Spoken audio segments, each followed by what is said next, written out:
आज इस वीडियो में हम गणित सीखेंगे और आज हमारा जो चौथा लेसन है, वस्तुएं कुछ ऐसी दिखती हैं,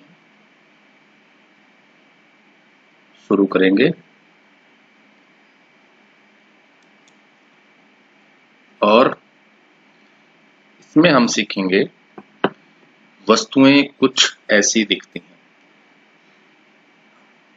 वस्तुओं से मतलब है जितनी भी वस्तुएं होती हैं सबका कोई ना कोई एक आकार होता है, उनकी एक शेप होती है। तो इससे समझ में आएगा कि हम अलग अलग जो शेप्स होती हैं वो सीखेंगे। सरोज जैसे ही अपना थैला उतारने लगी, दीवार पर लगी कील में फंस गया और वह थैला फट गया। उसकी सारी वस्तुएं जमीन पर बिखर गईं।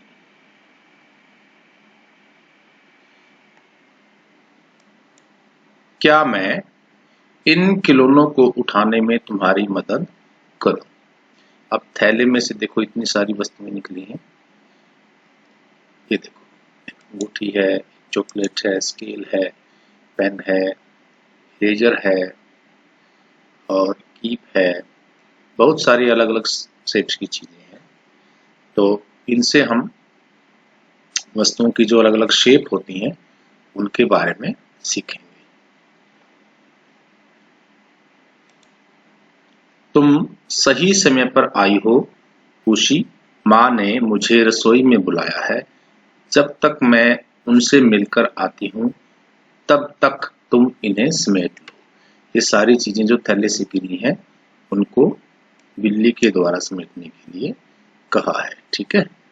सरोज के जाने के बाद खुशी ने सोचा क्यों न पहले मैं एक जैसे आकार वाली वस्तुओं को अलग अलग कर लूं। वह आकारों जैसी वस्तुओं की 4 ढेरियां बनाने का प्रयत्न करती है। तो देखो, इसमें 4 मेन शेप्स हैं। गोल, शंकु आकार की होगी, ये घन, घनाभ। तो अलग अलग वस्तुओं की शेप्स होती हैं हमारी, तो ये हमें मिलेंगी। देखो, सब में यही चीजें मिलेंगी। तो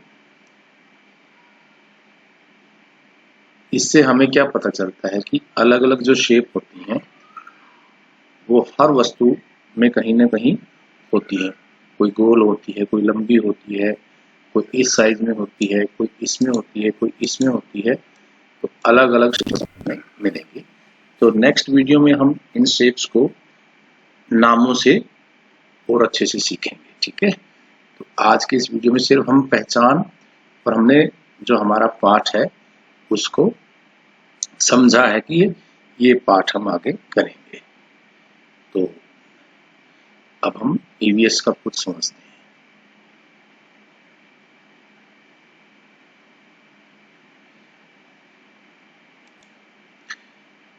नीचे दिए गए समूह में एक वस्तु अन्य वस्तुओं से अलग है। उस वस्तु को छांटो और सामने दिए गए बॉक्स में लिखो। एक बॉक्स दिया है, ये देखो। ठीक है।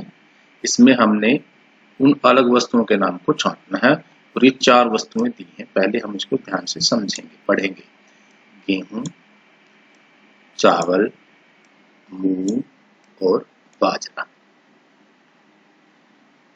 चारों ही खाने की चीजें हैं, हमारे खाने में इस्तेमाल होती हैं, लेकिन इनमें एक अंतर है। क्या अंतर है वो ढूंढो। गेहूं, चावल और बाजरा ये तो अनाज है, और मूंग क्या है? दाल है। इसलिए हमने लिख दिया है। इसमें मूंग अलग है, मूंग दाल है, बाकी अनाज है। आगे देखिए, सेकंड में उड़द, सरसों, राजमा, अरहर 4 चीजों के नाम दिए हैं। चारों ही हमारे खाने में कहीं ना कहीं इस्तेमाल होती हैं। अलग क्या है? पहले एक बार ध्यान से देखो, उड़द, राजमा, अरहर, ये सारे दाल है। और सरसों क्या है? तिलहन। इसमें से तेल निकलता है। ठीक है, तो इनमें से अलग क्या हुआ? सरसों। ये बॉक्स में हम लिखेंगे, सरसों तिलहन है, बाकी दलहन है या दालें हैं। ठीक है, नेक्स्ट में क्या है? सरसों, तिल, सूरजमुखी, खजूर। अब इसमें एक चीज अलग है, क्या है? खजूर। खजूर फल है और बाकी सारी चीजें तिलहन है। सरसों का तेल निकलता है, तिल का तेल निकलता है, सूरजमुखी का निकलता है, और खजूर को हम डायरेक्ट खाते हैं, तो खजूर फल है। तो हमने इसका उत्तर लिख दिया। लौंग, जौ, इलायची, काली मिर्च। लौंग, अब ध्यान से देखो, इलायची है या काली मिर्च है, सारे मसाले हैं। जौ क्या है? ये अनाज है। जौ क्या है? अनाज है। तो इसलिए हमने इसको अलग से लिख दिया, जो अनाज है बाकी मसाले हैं। अब अगली जो एक्सरसाइज है, दिए गए गीत को अभिनय करते हुए कक्षा में मिलकर गाओ। एक गीत दिया है, उसको हम पढ़ेंगे और आपने भी इसको ध्यान से पढ़ना है, और इसके साथ आपने एक्टिंग भी करनी है, अभिनय करना है और इसको एंजॉय करना है। चना किसने बोया, किसने बोया, किसने बोया रे, चना मैंने बोया, मैंने बोया, मैंने बोया रे। इस तरीके से हमने इसको पढ़ेंगे। चना किसने सींचा, किसने सींचा, किसने सींचा रे, चना मैंने सींचा, मैंने सींचा, मैंने सींचा रे। तो ये पोएम है। चना किसने काटा, किसने काटा, किसने काटा रे, चना मैंने काटा, मैंने काटा, मैंने काटा रे। आगे क्या है? चना किसने खाया, किसने खाया, किसने खाया रे, चना मैंने खाया, मैंने खाया, मैंने खाया रे। तो आप इसको ऐसे धुन में गा सकते हैं। तो आज हमने पढ़ा मैथ और ईवीएस। अगले वीडियो में कुछ और पढ़ेंगे। इसको आप ध्यान से पढ़ेंगे अपनी बुक में और अपनी कॉपी में करेंगे। Thank you. Have a nice day.